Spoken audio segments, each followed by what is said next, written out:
औलाद का मोह। दिलीप और सुधांशु नाम के दो भाई थे। दिलीप की शादी कावेरी के साथ हुई और सुधांशु की शादी माया के साथ। शादी के बाद दोनों भाई अपनी अपनी पत्नी के साथ खुशी खुशी रहा करते थे। दोनों भाइयों के परिवार एक ही घर में रहता था। साथ में खाना, साथ में घूमना, कुल मिलाकर दोनों भाइयों का परिवार खुशहाल परिवार था। कुछ सालों के बाद दिलीप की पत्नी कावेरी को एक बेटा हुआ। भैया, आज मैं बहुत खुश हूँ। चाचा बन गया हूँ मैं। हाँ भाई साहब, इस बच्चे के घर में आने से तो रौनक आ गई है। मैं सबको बताऊंगी कि मैं तो चाची बन गई हूँ, चाची। तुम दोनों कितने अच्छे हो। हमारे बच्चे के आने से ऐसे खुश हो रहे हो जैसे ये बच्चा तुम्हारा ही हो। बस भैया, अब आपका बेटा इस दुनिया में आ गया ना, हम भी कोशिश करेंगे कि हमारा भी बच्चा जल्दी से इस दुनिया में आ जाए। और फिर आपका और हमारा बच्चा दोनों मिलकर दिन भर घर के आंगन में खेला करेंगे। कितना मजा आएगा ना। सच कहती हूँ माया, मैं भी उसी दिन का इंतजार कर रही हूँ जब तुम्हारी भी गोद भर जाएगी और मेरे बेटे को एक छोटा भाई या बहन मिल जाएगी। 1 साल बीत जाता है। दिलीप और कावेरी का बेटा अब 1 साल का हो चुका था, लेकिन सुधांशु और माया की कोई औलाद नहीं होती। माया, लगता है कि हमारी जिंदगी में बच्चे का सुख ही नहीं है। ऐसा क्यों कहते हैं? दिलीप भाई साहब का बेटा भी तो हमारा ही बेटा है ना। तुम्हारी बात बिल्कुल ठीक है माया, लेकिन फिर भी हमारा खुद का एक बच्चा होता तो कितना अच्छा होता। हाँ, कावेरी भाभी भी हमेशा कहती हैं उन्हें अपने बेटे के लिए एक छोटा भाई या बहन चाहिए। लेकिन देखिए ना, हमारी तो किस्मत ही कितनी खराब है। हमारे तो सारे ट्रीटमेंट भी फेल हो चुके हैं। डॉक्टर ने भी साफ साफ कह दिया है कि तुम कभी माँ नहीं बन सकती। वही तो सुधांशु, बहुत बुरी किस्मत है हमारी। लेकिन माया, हम अपनी किस्मत को इतना क्यों कोस रहे हैं? हम दिलीप भाई साहब के बेटे को अपने बेटे की तरह ही प्यार कर सकते हैं ना। हाँ जी, बिल्कुल सच कहा। मैं भी वैसा कर सकती हूँ।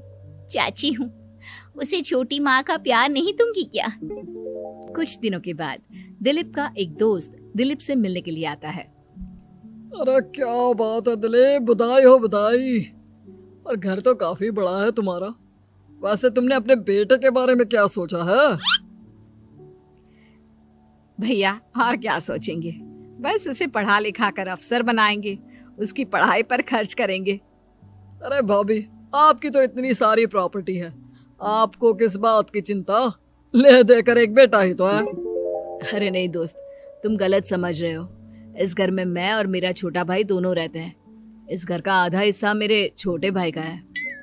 अच्छा, कितने बच्चे हैं तुम्हारे छोटे भाई के?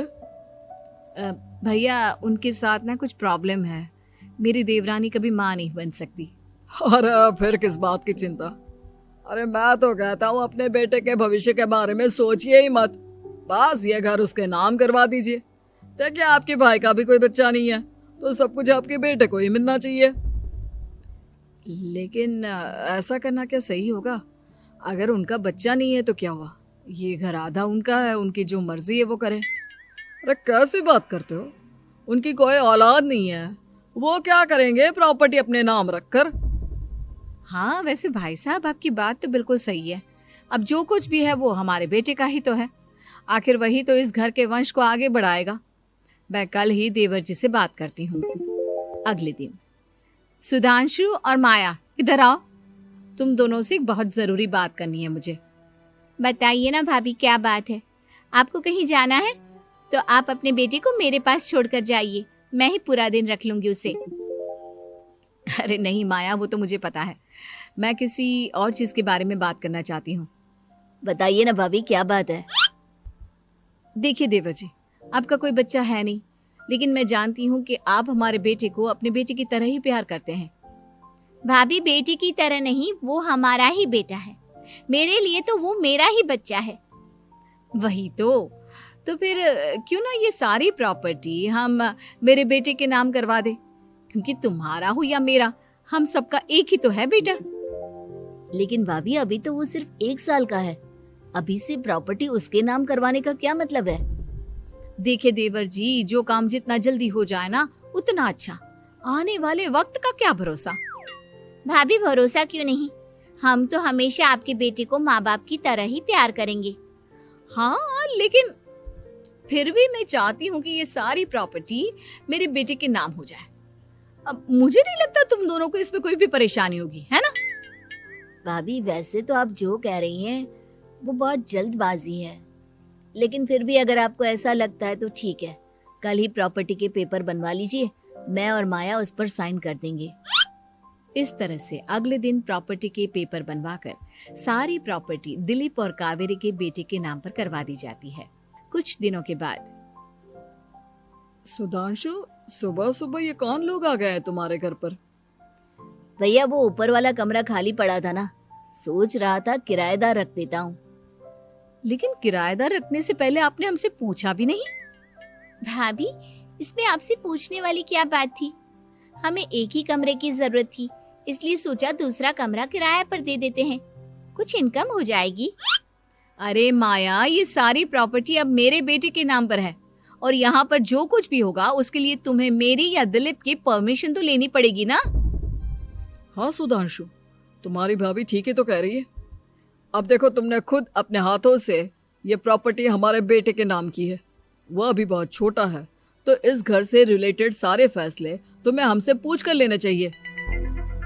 भाभी हमें तो लगा था कि आप हम लोगों से बहुत प्यार करती हैं, लेकिन आप तो हमारे साथ भेदभाव करने लगी। अरे, इसमें भेदभाव करने वाली क्या बात है? और मैंने कौन सा तुमसे कुछ गलत मांग लिया? अरे ले देकर मेरा बेटा इकलौता इस पूरे वंश का वारिस है, सब कुछ उसके नाम है। तुम्हें इस बात से जलन क्यों हो रही है? भाभी माया को जलन नहीं हो रही, वो तो बस ऐसे ही कह रही थी। सब जानती हूँ मैं, इसकी खुद की तो कोई औलाद पैदा नहीं हुई, बस इसीलिए जब देखो तब मेरे बेटे पर बुरी नजर डालती रहती है। देखो माया, कावेरी तुमसे बड़ी है, वो जैसा कहती है वैसा करो। और वैसे भी इस घर पर अब तुम लोगों का कोई अधिकार नहीं है, वो तो हम लोगों की भलाई समझो जो तुम्हें अभी तक यहाँ रहने दिया है। भैया आप इतने कैसे बदल गए? इस प्रॉपर्टी ने आपके दिल से हमारे लिए प्यार पूरी तरह खत्म कर दिया है क्या? इसी तरह वक्त बीतता जाता है और देखते देखते दिलीप और कावेरी का बेटा प्रणव 25 साल का हो जाता है और उसकी नौकरी लग जाती है। पापा आज मेरा अपॉइंटमेंट लेटर आ गया है, मैंने सिंगापुर में जॉब ज्वाइन कर ली है। लेकिन प्रणव, विदेश में नौकरी करने जाने से पहले तुम्हें कम से कम अपने मम्मी पापा से एक बार पूछना चाहिए था ना। इसमें पूछने वाली क्या बात है माँ, मैं सिंगापुर जाकर जॉब करना चाहता हूँ तो करना चाहता हूँ।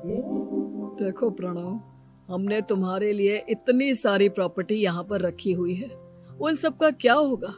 यहाँ रहो, बिजनेस करो। सॉरी पापा, मैं यहाँ रहकर कोई बिजनेस नहीं करने वाला, और ये जितनी भी प्रॉपर्टी आपने मेरे लिए संभाल कर रखी है ना, ऐसे ही किसी को दान में दे दीजिए, क्योंकि मैं सिंगापुर से वापस इंडिया आकर कभी नहीं रहने वाला। दिमाग खराब हो गया है तेरा, जानता नहीं तेरी वजह से हमने तेरे चाचा चाची से लड़ाई करके पूरा घर तेरे नाम करवा दिया था। हाँ तो ऐसा करने से पहले आपको सोचना चाहिए था ना। और मम्मा, मैं तो वैसे भी उस वक्त 1 साल का था, मेरा इस मैटर से कोई लेना देना नहीं है। कैसी बात कर रहा है ये लड़का? अरे तेरी वजह से अपने छोटे भाई से दुश्मनी लेकर बैठा हूं मैंने तो उसे घर से भी निकाल दिया। जानता नहीं तू, बाजू वाले घर में एक छोटा सा कमरा किराए पर लेकर रहते हैं तेरे चाचा चाची, और ये सब मैंने तेरे लिए किया। देखिए पापा, आपने जो कुछ भी किया अपने लिए किया। मैंने आपसे कब कहा था कि मुझे ये प्रॉपर्टी और घर चाहिए?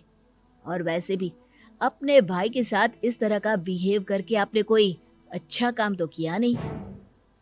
तू सही कह रहा है बेटा, हमने तेरे चक्कर में अपने छोटे भाई जैसे देवर और बहन जैसी देवरानी को इस घर से निकाल दिया। बहुत बड़ी गलती हो गई मुझसे। ठीक है मॉम, तो अब आप अपनी गलती सुधारो, लेकिन मुझे तो फॉरेन जाना है, मैं वहीं जाऊंगा। अब आगे क्या करना है ये आपका डिसीजन है। और प्रणव सिंगापुर जॉब करने के लिए चला जाता है। कुछ दिनों के बाद जब दिलीप और कावेरी को अपनी गलती का एहसास होता है तो वो सुधांशु के घर पहुंचती है। सुधांशु, माया, हमें माफ कर दो, हमसे बहुत बड़ी गलती हो गई। क्या हुआ भाभी? आज इतने सालों के बाद अब हम गरीब लोगों के घर क्या करने आई हैं? भाभी, हमने तो खुशी खुशी अपने भतीजे को सब कुछ दे दिया, अब हमारे पास कुछ भी नहीं बचा है। भाई मुझसे बहुत बड़ी गलती हो गई, जो तेरे जैसे भाई को मैंने प्रॉपर्टी के चक्कर में घर से निकाला, और जिसके लिए मैंने ये सब कुछ किया वो खुद ही विदेश चला गया। भैया भाभी, जिस बेटे के लिए आपने हम लोगों को इतनी तकलीफ दी, आपस के प्यार को बिगाड़ा, जब वही आपसे दूर चला गया तो आपको इस बात का एहसास हुआ। लेकिन माफ कीजिए, अब हम आपके साथ रहने के लिए उस घर में नहीं आ सकते। नहीं नहीं माया, ऐसा मत कहो, मुझसे बहुत बड़ी गलती हो गई, प्लीज वापस चलो, मैं वो घर फिर से तुम्हारे नाम कर देती हूँ। भाभी, मैं उस घर का क्या करूंगी? किसके लिए? मेरा कोई बच्चा नहीं, मैं तो बस जिंदगी भर आप लोगों के साथ प्यार से रहना चाहती थी, प्रणव को अपने बेटे की तरह प्यार करना चाहती थी, लेकिन आपने मुझसे वो अधिकार छीन लिया। भाभी और भैया, एक सवाल पूछना चाहता हूँ आप लोगों से। जो बच्चा कुछ ही दिन पहले दुनिया में आया हो, जिस बच्चे के भविष्य का आपको पता ही ना हो, उसके लिए अपने पुराने रिश्तों को तोड़ देना, अपने सगे रिश्तेदारों से दुश्मनी मोल लेना, उनके साथ झगड़ा करना, उनकी बेइज्जती करना, क्या ये सही है? कम से कम हमें सही वक्त का इंतजार तो करना चाहिए ना। सिर्फ प्रॉपर्टी के लिए अपने सगे भाई को घर से निकाल दिया, वो भी अपने 1 साल के बेटे के लिए। क्या ये वाकई में सही था? जवाब दीजिए मेरी बात का। अनाथ बेटा। रूपा और शेखर सरिता विहार में रहते हैं। वो अपनी जिंदगी में बेहद खुश होते हैं। दोनों का शौर्य नाम का एक बेटा भी होता है, जिस पर दोनों ही अपनी जान छिड़कते हैं। शेखर, अब तो आप शौर्य को अपनी गोद से नीचे उतार दीजिए, उसके सोने का टाइम हो रहा है। नहीं रूपा, इसे मेरे पास ही रहने दो प्लीज, मैं थोड़ी देर में इसे बिस्तर में सुला दूंगा। लेकिन कल सुबह आपकी ऑफिस में मीटिंग भी तो है ना, और इसके लिए आपको कल जल्दी भी तो निकलना होगा। जाइए, आप भी जाकर सो जाइए। क्या यार, अभी तो मेरी गोद में आया था मेरा बेटा और तुम उसे लेकर जा रही हो। बाद में कर लेना अपने बेटे से प्यार, अभी जाकर सो जाइए। रूपा शेखर से शौर्य को ले रही होती है कि तभी शौर्य रोने लगता है। शौर्य को रोता देखकर रूपा उसे फिर से शेखर को थमा देती है। आपका बेटा ना एक नंबर का नौटंकी है, बिल्कुल आप पर गया है वो।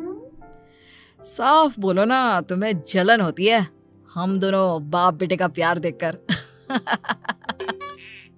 पहले बड़ा तो होने दो तुम शौर्य को, फिर देखना वो सबसे ज्यादा मुझे ही प्यार करेगा। देखते हैं। ऐसे ही दिन बीतते चले जाते हैं और एक दिन कैंसर की बीमारी के चलते रूपा की मौत हो जाती है। अब शौर्य 3 साल का हो चुका होता है, जिसके कारण उसकी दादी शेखर पर दूसरी शादी का दबाव बनाने लगती है। शेखर, शौर्य अभी बहुत छोटा है और उसे इस समय एक माँ के प्यार की बहुत जरूरत है।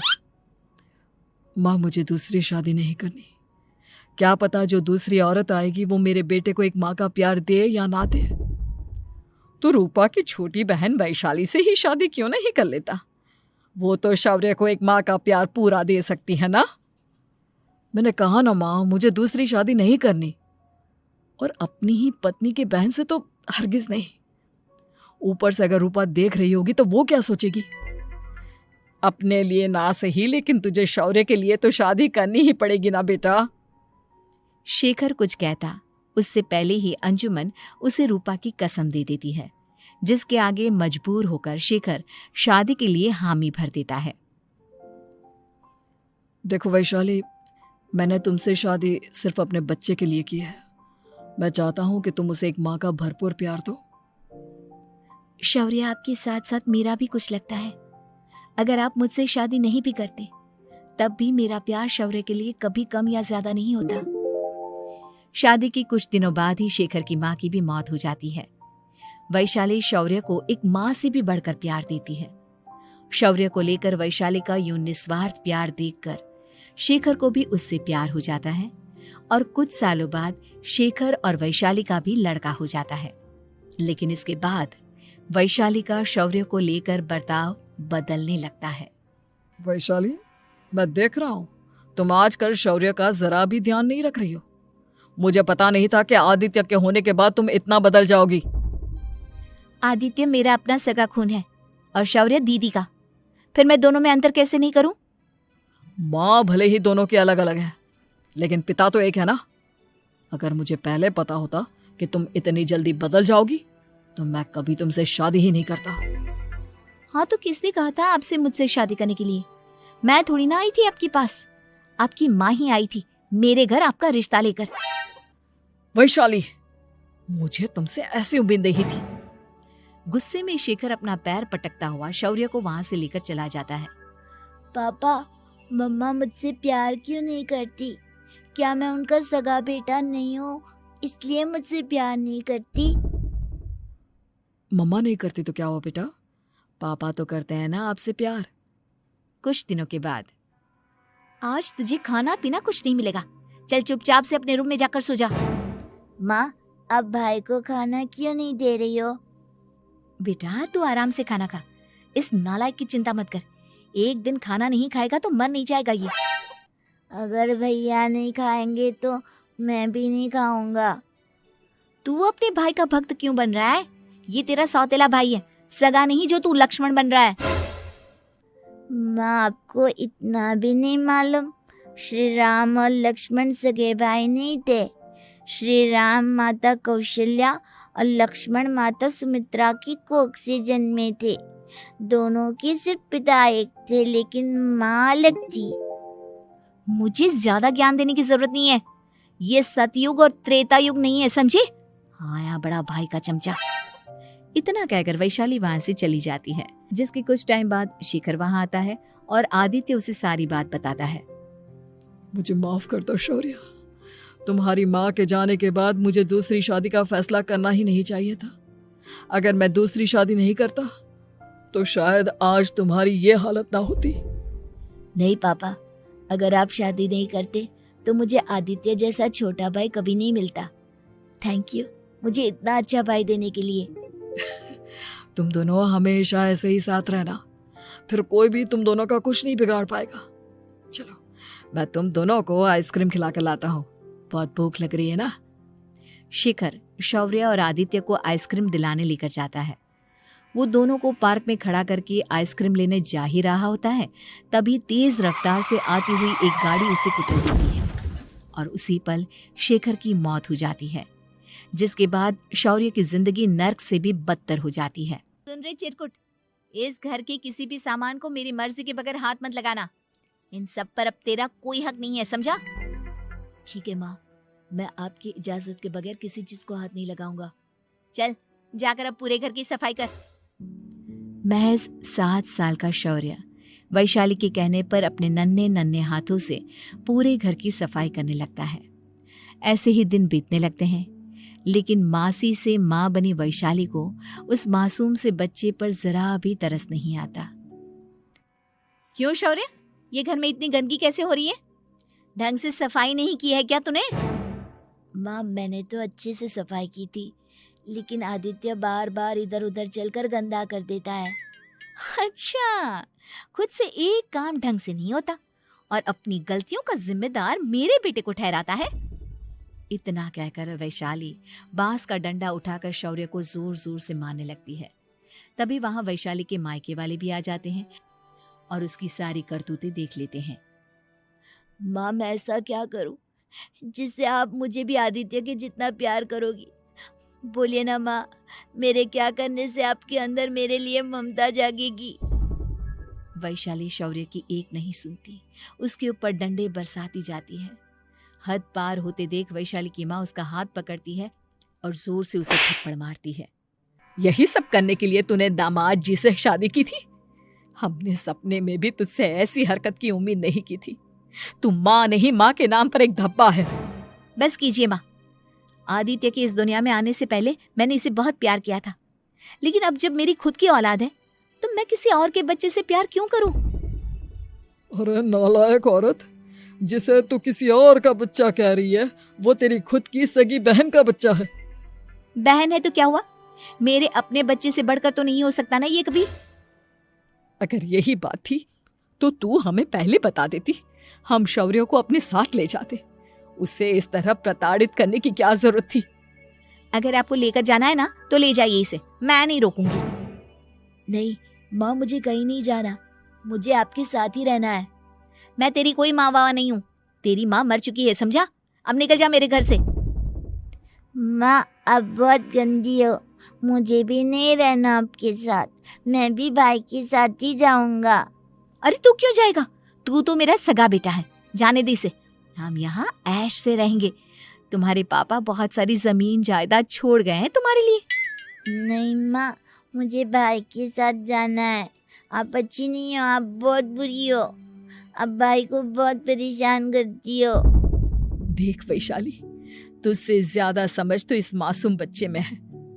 ये तेरे बुरे कर्मों का ही नतीजा है जो आज तेरी सगी औलाद खुद से तुझे ठुकरा रही है। आदित्य, तुझे इस शौर्य ने भड़काया है ना मेरे खिलाफ?